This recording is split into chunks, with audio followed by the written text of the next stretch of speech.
நாலடியார் பாடல் எண் 12. நட்பு நாரற்றன நல்லாரும் அகினார் அட்புத்தளையும் அவிழ்ந்தன உட்காணாய் வாழ்தலின் ஊதியம் என்னுண்டாம் வந்ததே ஆழ்கலத்து அன்ன கலுழ். சரி, இந்த பாடலின் திரண்ட கருத்து என்னவென்றால், மானுடனே உலகத்தில் இளமை பருவத்தில் உறவினர், மனைவி, மக்கள் முதலியவர்களுடைய நட்பையும் அன்பையும் பெற்று சிற்றின்பத்தையே விரும்பி அனுபவித்து வந்தவர்கள் வயது மூப்படைந்து தம்மீது அன்புடையராயிருந்தவர்கள் வெறுப்பு அடைய தாமும் அன்பு செலுத்திய இடங்களில் வெறுப்புற்றனர். பின்னர் அவருக்கு நடுக்கடலில் கப்பல் கவிழும்போது அதில் இருந்தார்க்கு உண்டாகும் துன்பம் போன்ற மரண துன்பமும் வந்தது. ஆதலின் அறம் செய்யாமல் இளமை பருவத்தை நம்பி வாழ்வது யாது பயனுண்டாகும்? இதனை மனத்தில் ஆலோசித்துப் பார் என்பது இந்த பாடலின் திரண்ட கருத்து. இப்பொழுது நாம் பாடலுக்குள் செல்வோம்.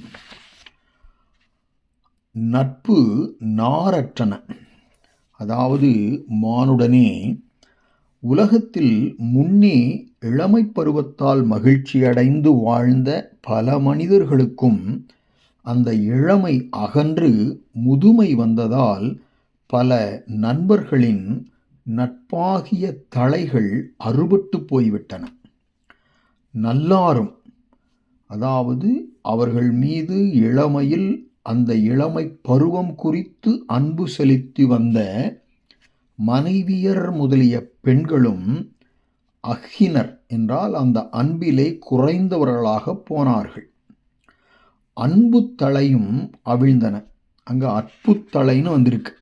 அன்பு என்ற மென்தொடர் குற்றியலுகரத்தின் மெல் ஒற்று அல்வழியில் வல்லொற்றாயிற்று. அன்பு கூட்டல் தளை அற்புத்தளை என்றாயிற்று.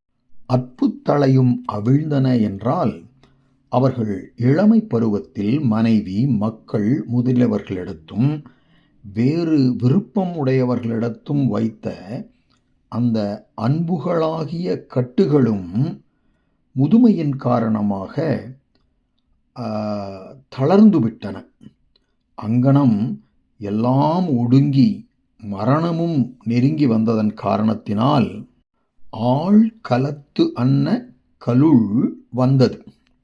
அதாவது கடலின் நடுவில் மூழ்குகின்ற மரக்கலத்தில் உள்ளவர்களுக்கு நேர்ந்தது போன்ற துன்பமானது. கலுழ் அப்படின்னா துன்பம்.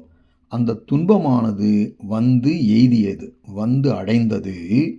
அந்த துன்பத்தோடே அவர்கள் மாண்டொழிந்தார்கள். யாரு?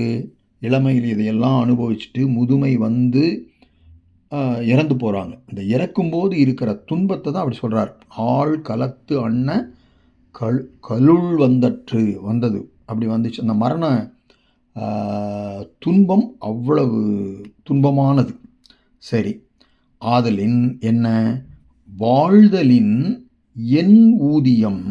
வாழ்தலின் ஊதியம் என் அப்படின்னு கேட்குறாங்க. அதாவது இளமை பருவம் எப்பொழுதும் நிலைத்திருக்கும் என்று கழித்து மனிதர்கள் இந்த உலகில் தான தருமங்களை புரியாது வாழ்ந்திருப்பதினால் என்ன பயன், யாது பயன் அப்படின்னு கொஞ்சம் எச்சத்தை எல்லாம் கூட்டி பொருள் உரைக்க வேண்டும். இப்போ அடுத்தது உண்டாய், உட்காணாயின்னு இருக்குது. அந்த தனிச்சொல் 2வது அடியில் தனிச்சொல் உட்காணாயின்னு இருக்கு. உட்காணாய்னா என்ன? இந்த பாண்டிய மன்னனை நோக்கி பாடப்பட்ட பாடல்கள் தான் இந்த நாலடியார் பாடல்கள் எல்லாம். அந்த பாண்டிய மன்னனுக்கு உரைப்பதாக இது உள்ளது. உட்காணாய் என்றால் உள்காணாய், அதாவது உன்னுடைய மனத்தினுள்ளே நான் சொன்ன இந்த விடயங்களையெல்லாம் நன்றாக ஆலோசித்து இதன் உண்மையை கண்டுகொள் என்பது இந்த பாடலின் பொருள். இந்த நாலடியார் பாடலை மீண்டும் ஒரு முறை படித்துத்தான் பார்ப்போமே. நட்புனார் அற்றன நல்லாரும் அகினார் அட்புத்தளையும் அவிழ்ந்தன உட்காணாய் வாழ்தலின் ஊதியம் என்னுண்டாம் வந்ததே ஆழ்கலத்தன்ன கலுள்